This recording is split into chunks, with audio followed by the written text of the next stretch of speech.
really special event because we got two guys from the classic show, Sliders. Like I said, have a conversation with them, go on out there and take some of your questions. Just remember, one question at a time, no requests, and questions need to be directed towards both of them. So, our first guest, he's a Tony Award-winning actor, singer, and songwriter whose body of work includes the original Broadway cast of Dreamgirls, Moscow on the Hudson, When Hell Freezes Over, I'll Skate, and the highly undervalued comedy series Whoops. Today he joins us to discuss the role of Rembrandt Lee Brown, aka Remy, aka the Crying Man. Please welcome Cleavant Derricks!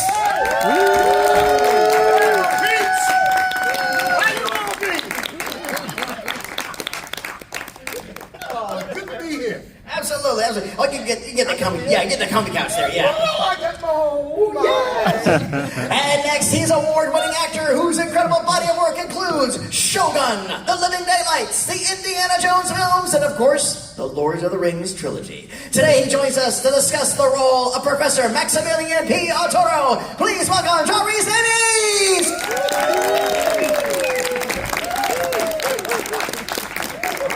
The vast audience. How wonderful. Here we have the pick, the intellectual acme of this lovely town of St. Louis, interrogating the crying man and the old man. Oh my God.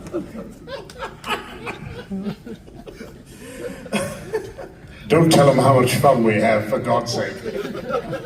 Too much. We're serious actors. We're cut-ups. Oh, gentlemen, thank you so much for joining us here this weekend.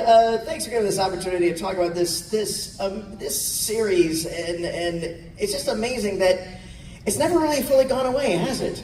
I mean, it's always been there in your periphery, and I know people continue. Every panel we've ever done, somebody always would ask a question about Sliders. So thank you for joining us here this weekend to talk specifically about this. And what I would love to start off with is just, what was the casting process like for each of you, for the characters on this show? When I was cast, I was in New York City. I think I was still working with, it was either Dreamgirls or it was one of those Broadway shows that I've done. But those Broadway shows. But anyway, when I went to the audition, Tracy Torme had sent in the idea of what he felt this character could be. So the agent brought me in and told me that they wanted me to sing Star Spangled Banner.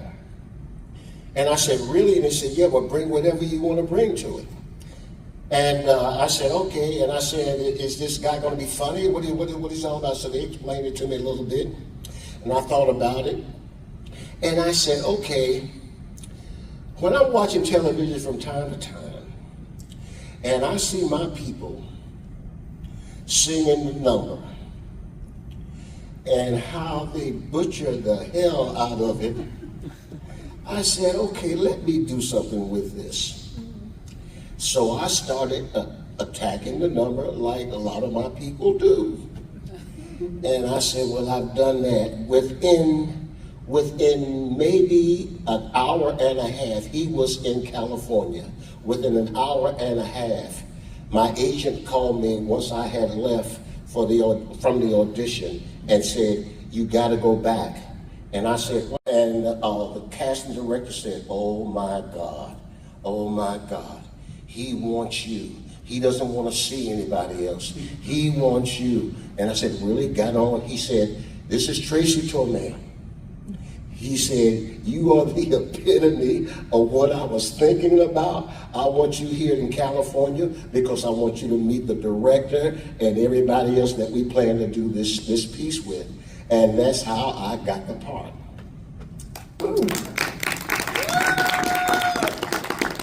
And I told her about it. My wife, Portia, she's back there. Many of you have met her from out in the galley. And we were kind of excited, and I said to myself, I don't know really what I plan to do with this, but he wants me, and so we'll see what happens.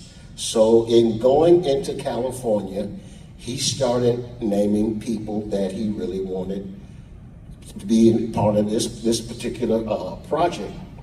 And the first one he named was John Ryse Davies.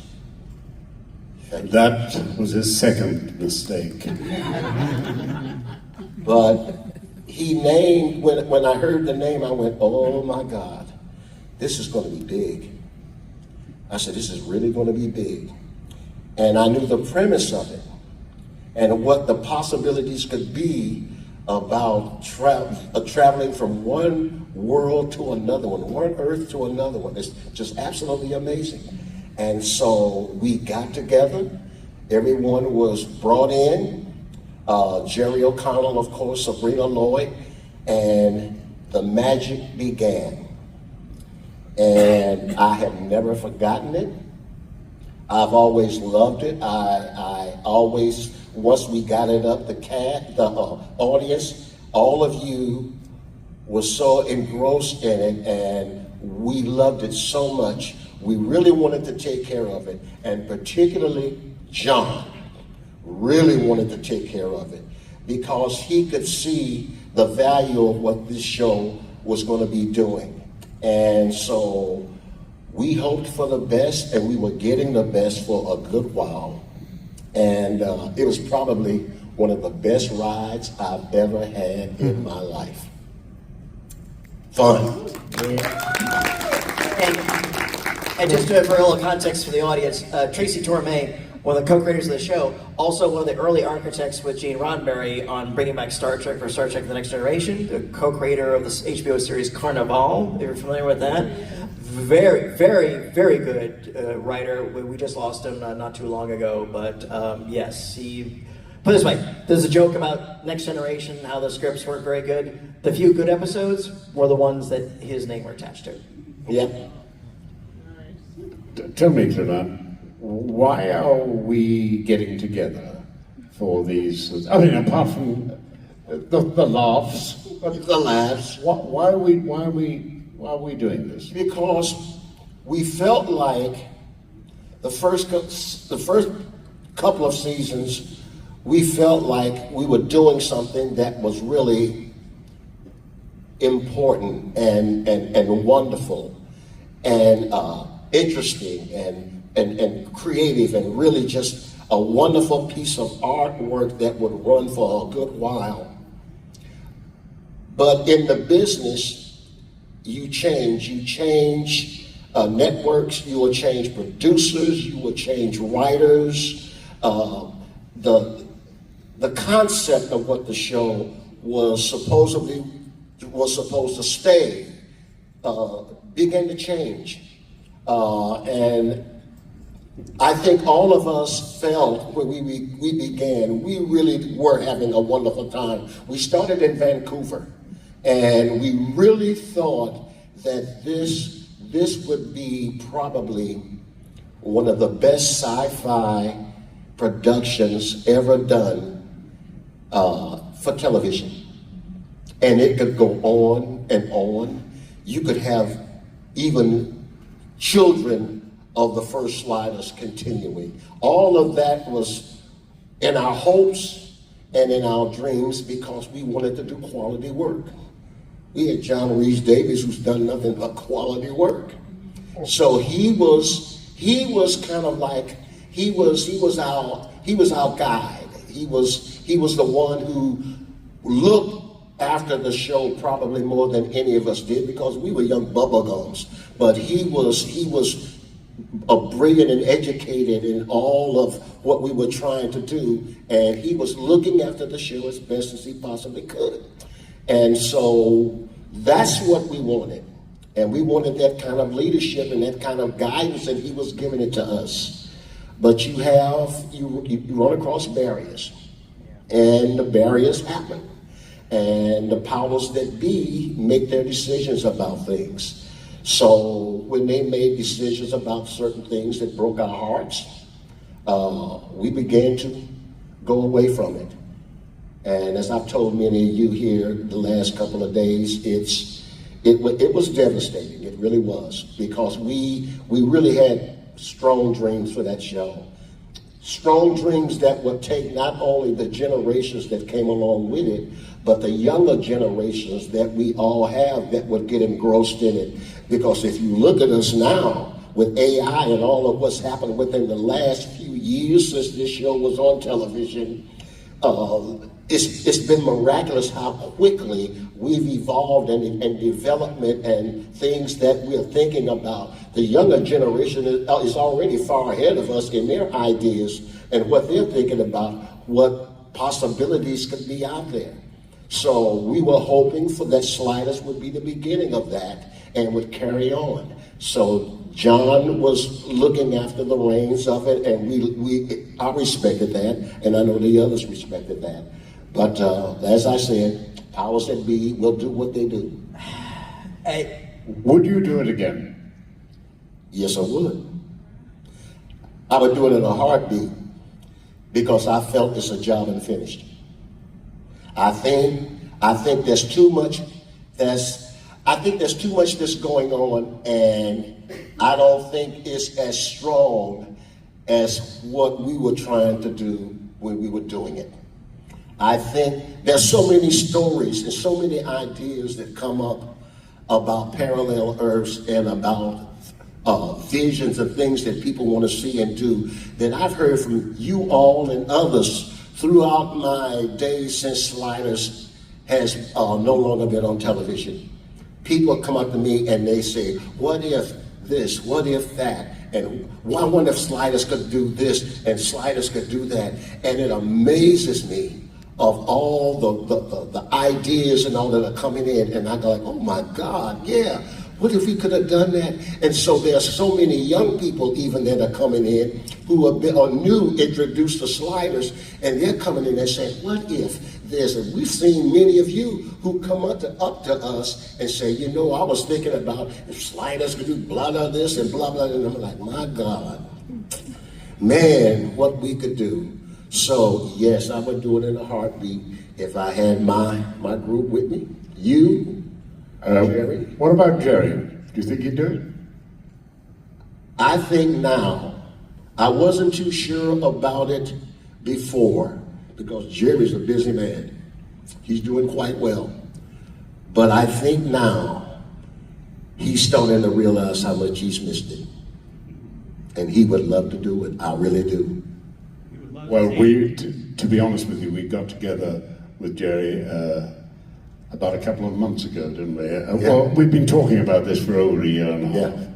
Yeah. And Jerry is very much and very keen on trying to bring back Sliders. Mm-hmm. I hope that Sabrina will do it, but she's very committed in Rome at the moment, isn't she? Yes, she is. She has a family that she's raising, and I believe her husband is quite busy. He travels a lot in his work. But I'm hoping she can. I think we can maybe convince her to come back and join with us. And we will try. If this happens, we will try our best to bring her in. And I think she will. I really think if all of us, Jerry, John, and myself, coming to her and saying, listen, we got to finish this out. There are fans that are looking for something like this. We need to finish it out. We've left it undone. And it needs to come back and to kind of like, Sliders, I don't think will ever be finished, to be perfectly honest with you. Even if we're not involved, someone's going to create a show that's going to be a spin-off of something like Sliders and continue on with the ideas. So I think it's on us to try to get it up and bring it back and to do it and to do what we really thought it could possibly be.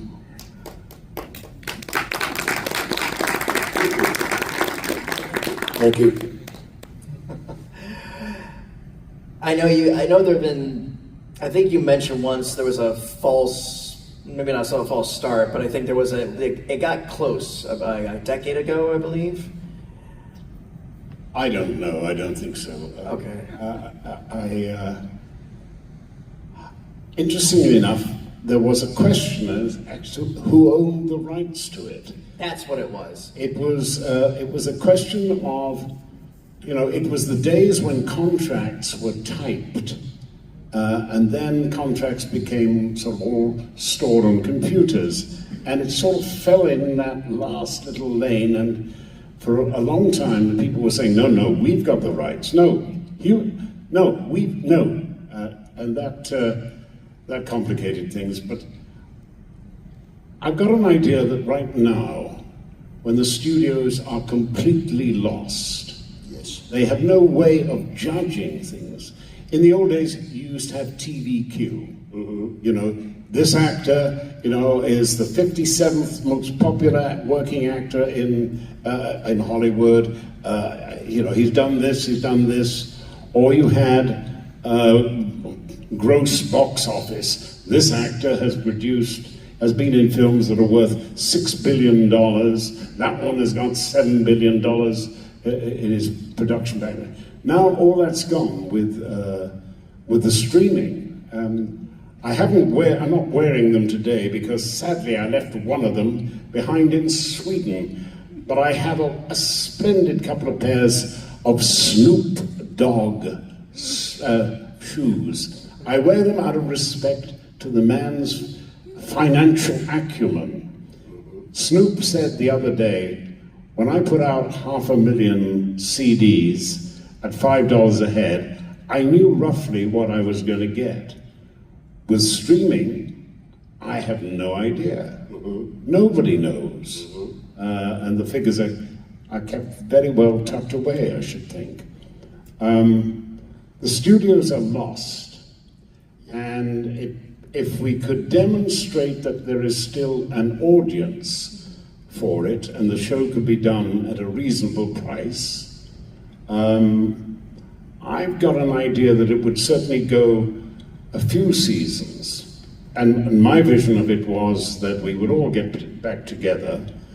I would certainly commit to 2 seasons. I can't commit any longer because I'm 81 and I've got a lot of things that I want to be doing as well. And, I would be the first to drop out, I think.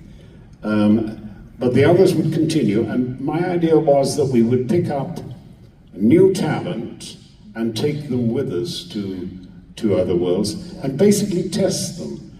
Those that the audience really responded to would become the new permanent replacements for the show. And as each of us dropped out, either Cleavant or Jerry would become the Max Arturo figure, the older man of the show. And if we did it properly, then well, you're just a boy, I know. Just a young whippersnapper.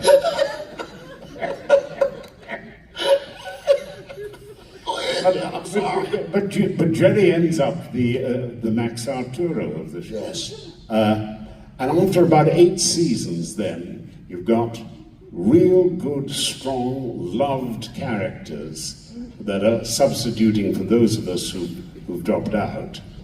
And then you park the show up so that in 10 years, 20 years' time, you pick up the show again, and they are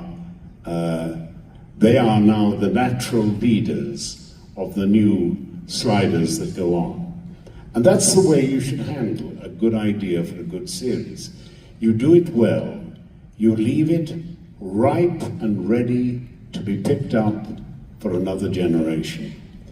It's not a very complicated vision, but somehow the money men don't quite get that. Yeah. I have an idea with it too, and I don't know how you think about this, but I have received so many interesting, unique ideas from all of you and others that I've run across. And they sit and they tell me, they say, Cleavant, what if it was this? What if this happened? What if that happened? And I'm telling you, a lot of them are amazing. The idea of certain things that are in, like yourselves, in your minds about what you might think the sliders could be involved in. I find that extremely interesting, and especially with a lot of the young people that I'm responding with when I go online and speak, and they say, well, what if this and what if that? And I find that the ideas are absolutely incredible.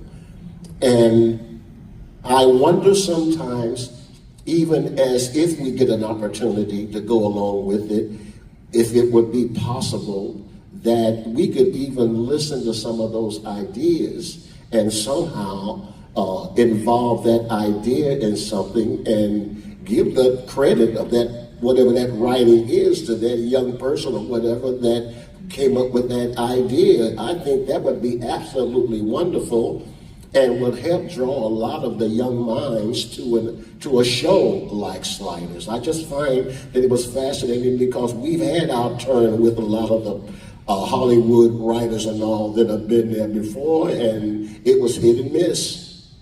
And so I'm just thinking, like, maybe this might be something to think about. I don't know how you would think about that, but... Well, I used to get regular submissions from bright young students at NYU or USC, and I would take them to Steve. You remember Steve? Steve.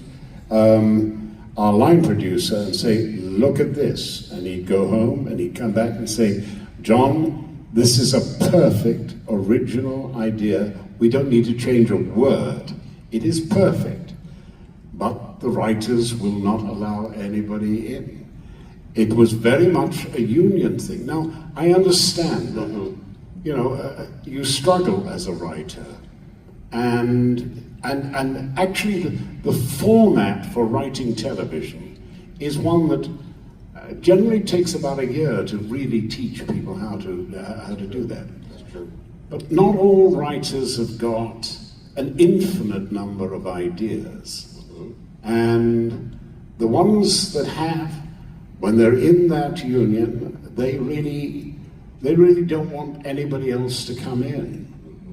And one understands that, but a show like this really depends on fresh ideas, looking at things from a completely different perspective. If I was involved in it, I would want us to be able to shoot outside the States. I would want to be able to be not to use, not necessarily be bound by WGA rights. Yes. Now that's no disrespect to the WGA, but you know, shows have got to give opportunities for young writers, and a show like this is exactly the sort of show that you should allow them to show their mettle. Yes.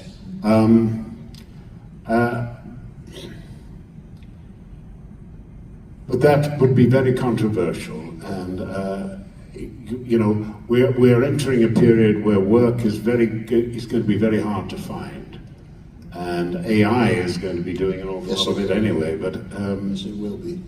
But I still think it would be worth doing that. I would solicit. Actually, to be honest with you, I'd interview prospective writers and say, what have you done, and this sort of thing. And then I would say, come in here. There's a copy of this week's New Scientist. Outline an episode for me based on that. Really versatile minds will be able to do that. The other thing that series often make the mistakes of doing is they commit to the pilot, and it's wonderful, but no one's actually really gone down and done the hard work of saying, episode 2 is this. What happens in episode 2? Well, we have this, this, and this, and this, and this, and this, and this, and this, and this, and that's the entire show, and we are preparing to write the script now. I would not want to enter into a show like this without the ability to spend $30,000 or $40,000 per script for the first 10 shows or first 12 shows. You have to write ahead, and you have to be able to come up with original ideas. That doesn't mean to say that you're not going to fettle it in the actual doing, and suddenly the small part that you're given to the crying man, you suddenly realize that that is the most important part of the show, and you really have to rejig the entire show around the crying man, or Arturo, or Jerry, or Sabrina, or even the new person that we brought in. By and large, when you do series, you know that for the leading characters, in the course of the season, you're going to get 4 shows where you're going to be pretty central, and you're going to get 3 shows that you're going to be pretty central, and you jig it round like that. You share the burden of the learning, amongst your very popular cast, and that sort of writing is not hard to teach. And you need a very good showrunner, a very experienced writer who can encourage younger writers and at the same time say, great idea, $2 billion over budget, but make it simpler. Yeah. No, why don't you, everyone needs an editor, and everyone hates being edited. Yeah. There is a precedent for having, I won't say an open door, but perhaps an open window for solicitations of ideas. Star Trek The Next Generation actually had a policy like that, where they would actually read. The usual rule of thumb is you send an idea, they don't even look at it, they throw it away. They would actually read it, they would have a little form you sent on out to, and they actually did fully produce ideas and plots that people had sent on in. So it's not impossible. It is not impossible. It is absolutely a path that can be taken. And yes, I do believe in a show with such a high concept like this, that yes, you could get some wonderful, wonderful hooks from out of the ether. Right. And I think that type of invitation to the fan base, especially one like this who has been percolating for so long, that would be a wonderful opportunity. Yeah. Absolutely. What for each of you, what was the most memorable day on the Sliders set for each of you? Most memorable day? Yeah. Right now, I can't. What about driving that car of yours? The Cadillac? Yeah. Did you have fun with that? I've always driven a Cadillac. You're such a snob. You know what? It's really hard to let go of the pilot for Rembrandt. Because we shot it, it was up in Vancouver, am I not mistaken? It was in Vancouver. And I think we had about 3 Cadillacs, did we not? We had about 3 Cadillacs there. And the joy of doing those moments when he's pulled into the vortex and all, and he's having to deal with these people that he knows nothing about or what they're talking about, half of the language that they're speaking, he doesn't understand it. All he wants to do is just get back to where he needs to be. He was on his way to bring his career back. But I found a lot of humor in it. And I'm going to tell you one thing that happened, because I told the other group, my wife knows this, I told what happened when we started. We were invited in San Francisco. There was a ball game, a baseball game that was going to take place. We were invited. So Tracy told me, he said, Cleavant, they want you to sing Star Spangled Banner. And I said, really? He said, yeah, we're going to have this, going to be really great. And I said, okay. So Jerry and I don't know if you were with us, you may not have been with us, but I think you may have been. But we went to the ballpark, and of course, San Francisco, that stadium was full. I mean, I don't even think there was an empty seat anywhere. So I was like, oh man, this is gonna be nice. And they were setting up the mics and everything. And I said, man, we're gonna do, whoa, this is gonna be really nice. So Tracy walks over to me, he says, Cleavant. I said, yeah. He said, I want you to sing the song like Remy. I said, Tracy, you sure about that? Yes, yes. I want you to sing it like Rembrandt Brown. It's Rembrandt Brown's return. This is his chance. He's going to do this. I want you to sing it just like Remy. And so about 5 minutes before I had to sing it, I looked up at that audience, and I don't mean any harm, but I looked up in that audience and I saw rows and rows of these white faces. And I said, if I sing this song like Rembrandt Brown, I don't think I'll be able to get out of here. I said, so I turned and looked at Tracy and he was like, quiet. So they started the music, and the better part of me said, Derricks, sing this song like you love America like no one else has ever sang this song straight as an arrow, pledge allegiance straight. And I did. And they applauded and they went crazy over it. And I turned and I walked over toward Tracy and looked at him. And I was about to cuss his tail out, and he said, I was just kidding. And I said, really? He said, yeah, I was just kidding. Man, it's a good thing you didn't do it. I said, man, you almost got me killed. That was Tracy Torme. And I knew then we were going to have fun with sliders. I knew that. Nice. Very nice. Any memorable adventures on the set with Mr. Arturo you recall? Well, look, I didn't handle it well. I could have been gentler with the writers. But the truth of the matter is, that mediocrity has never had its great appeal to me. And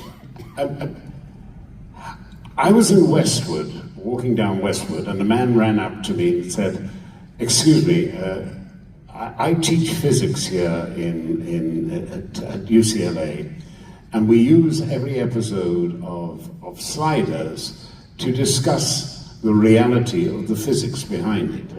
And I beg you, don't turn the professor into a villain or into a figure of complete idiocy, because it's so hard to get young people involved in science, and it's so important for us to do it.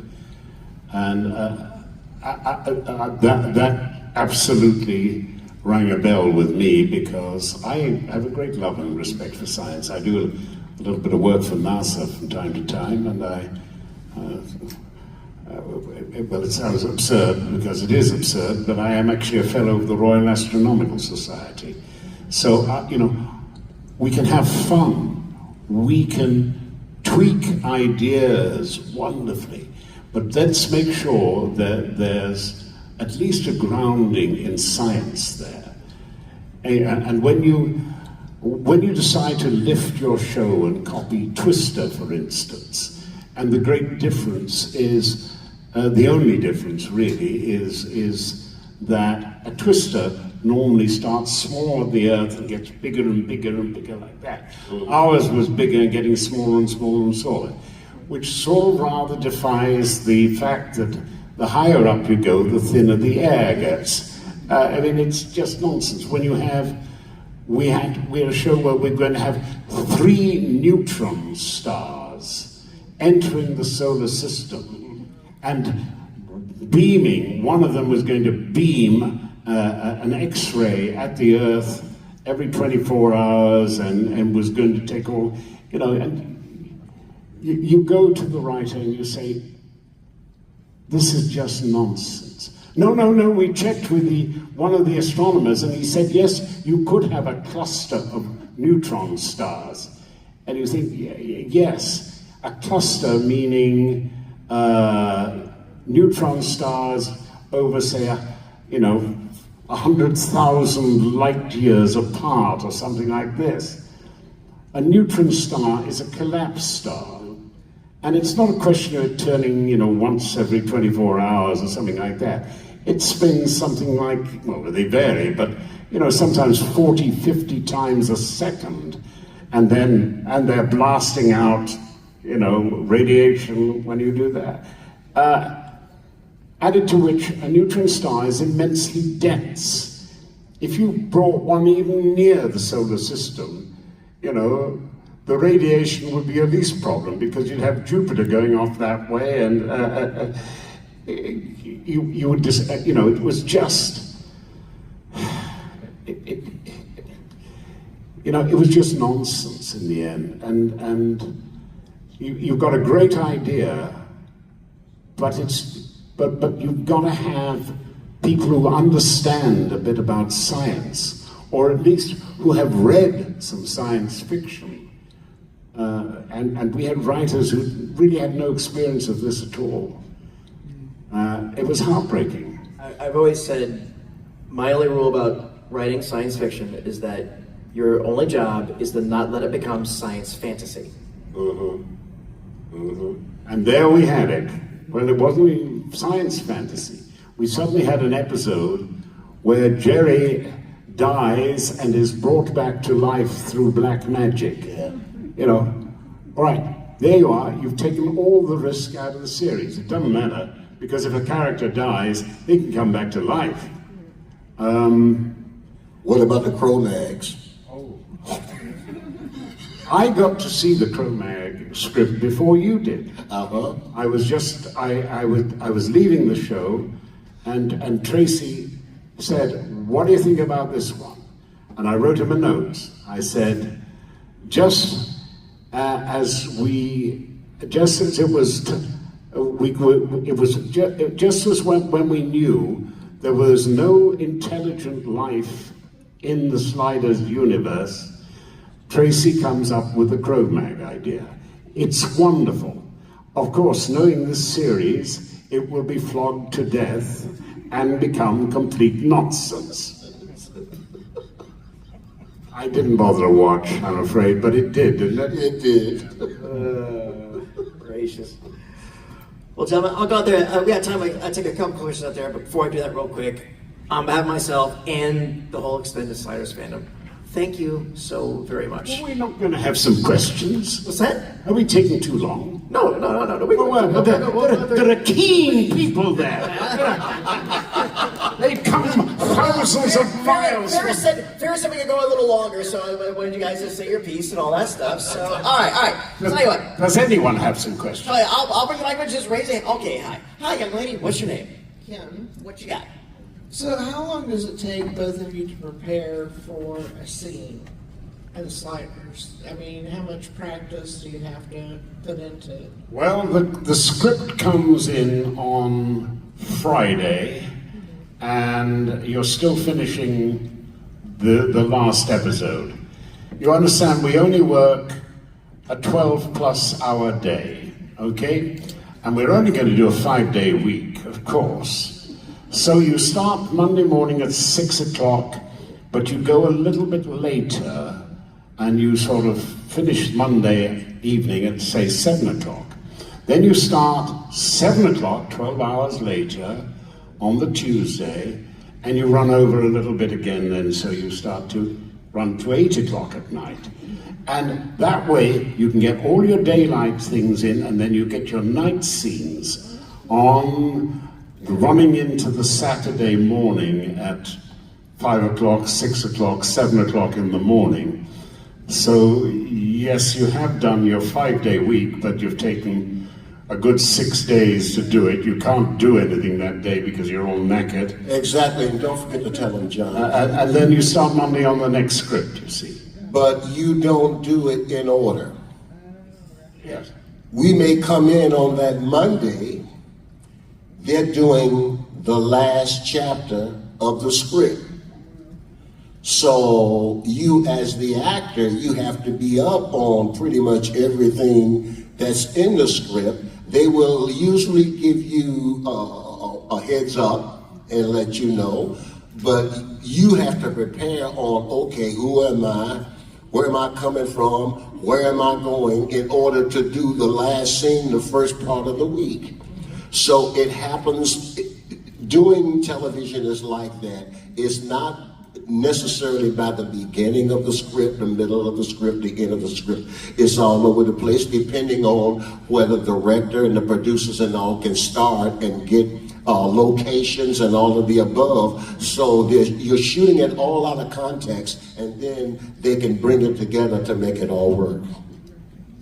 So the truth of the matter is, once the show is really running, you generally get to see the script on Friday night that you are finishing the last episode on, and you've got the weekend, or what's little bit of the weekend you've got to prepare for the new Monday.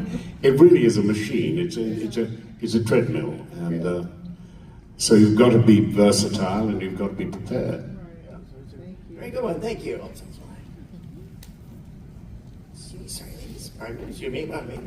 Hey, what's your name? Mike, What you got, Mike? if you had a wish list of anybody that you could work with if bringing back sliders, do you have anybody you would like to?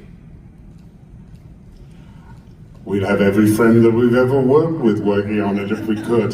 That's right. But it's the story that creates the thing, and it is about a small group of people trying to get home, I suppose. Yes.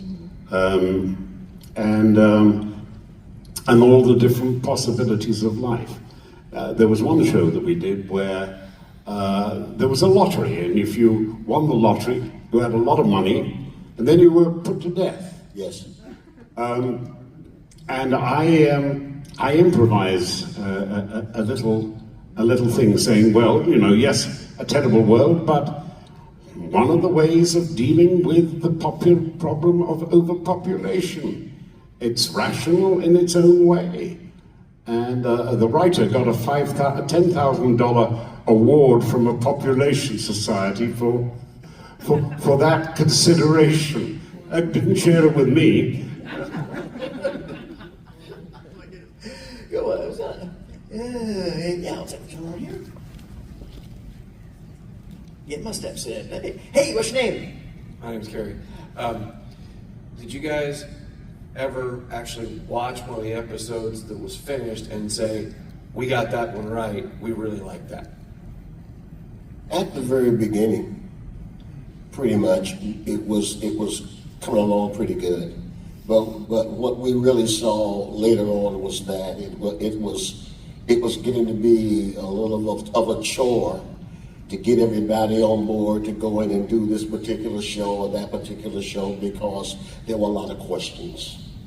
But it was, no, hurry up and do it, we're going to get it done, and running through it. So in all honesty, by the time all of these people had gone and I was left, I was kind of like in a frame of mind of only thing that kept me there was like, I'm doing it.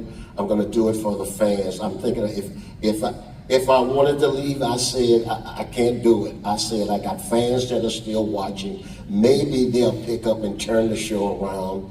But it really didn't happen. There were times when I didn't even know what Rembrandt was really doing or all about, because there was so much of a change of the character. The character became a detective, and it was interesting, but at the same time, it didn't have the substance of the beginning of where that character had come from. So sometimes I felt like I may have been lost in some of the later scripts, in the sense of understanding what am I going to do about Rembrandt, or is this the same Rembrandt? And I would ask myself sometimes, is this the same Rembrandt, or is this a different Rembrandt that they picked up? And I couldn't make the decision properly in my mind whether or not which was which. So that's where we were, especially toward the end. But I stayed for the fans. That's what I stayed for. Very good. Any more?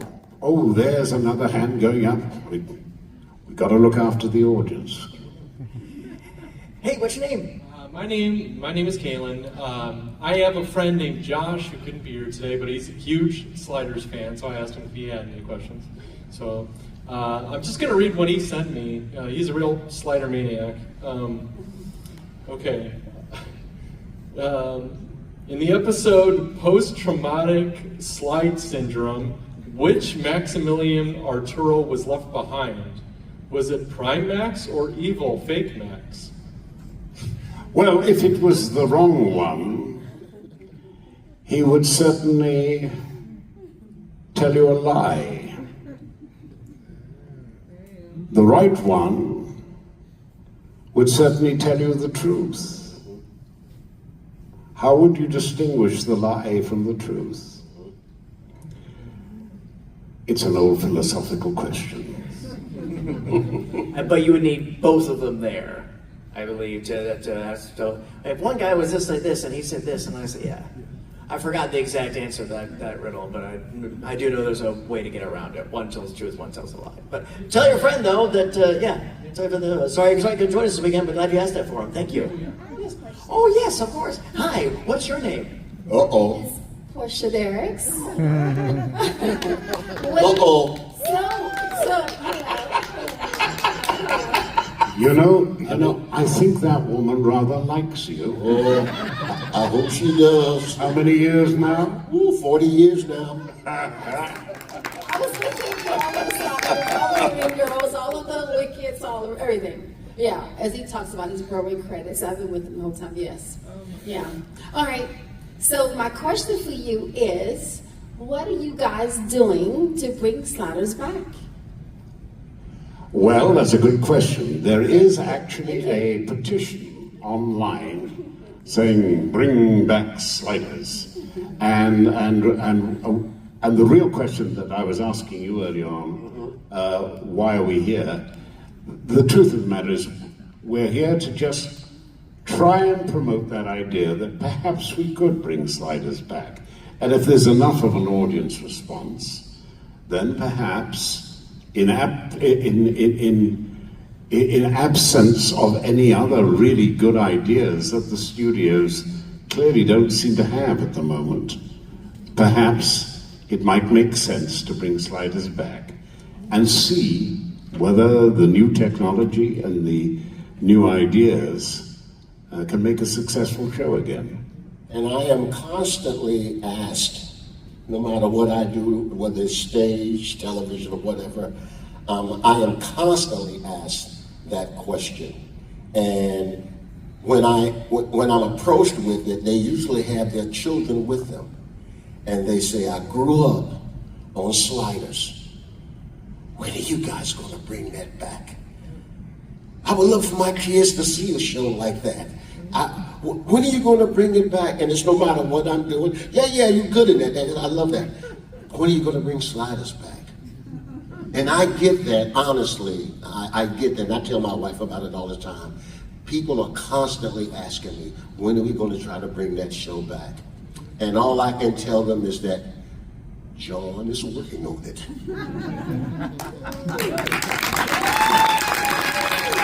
Gentlemen, before we go real quick,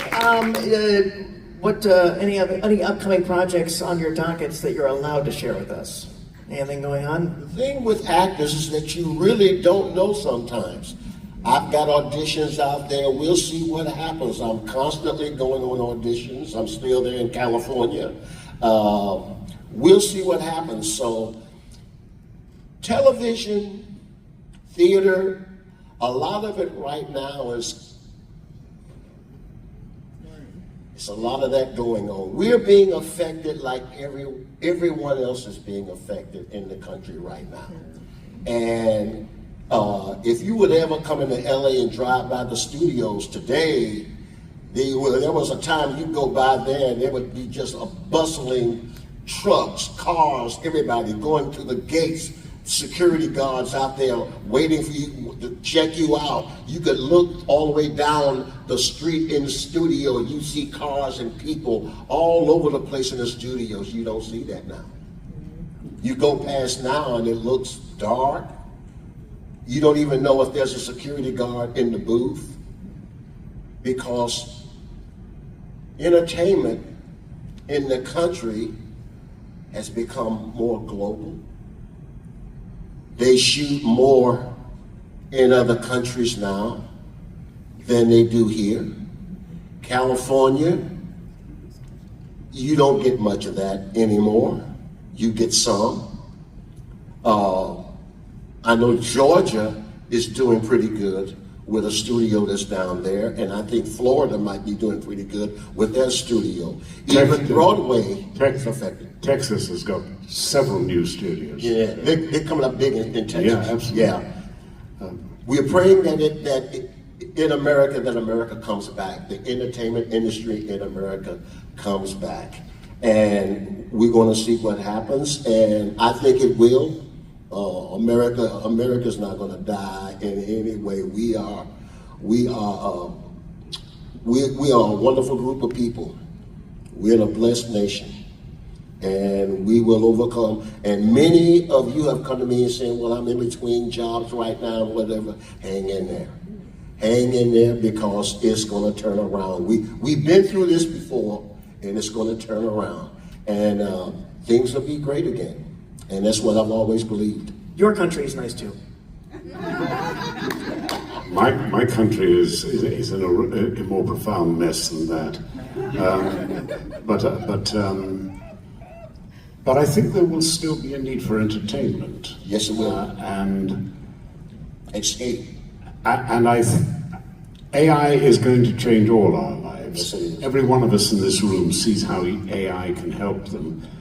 But we forget that means all those other jobs that we would have had to have gone through will be disappearing. I mean, Morgan Stanley are predicting 68 million jobs lost, present jobs lost, between now and 2040, which is 14 years away, really. This is a huge job. I mean, I'm less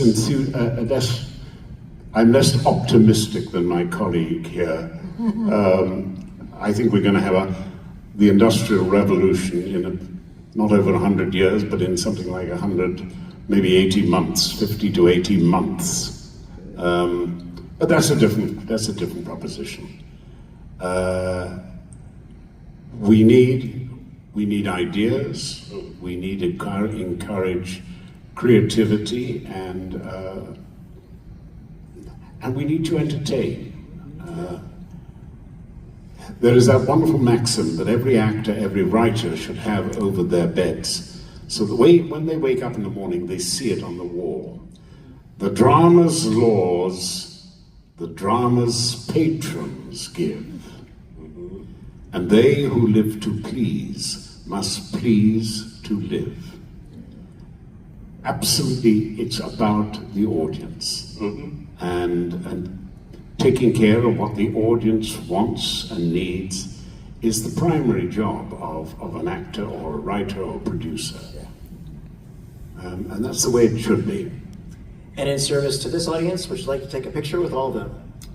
Well, we'd love to take a picture. All right. Love all of them. This is what we'd like to do. Invite everybody to come towards the stage.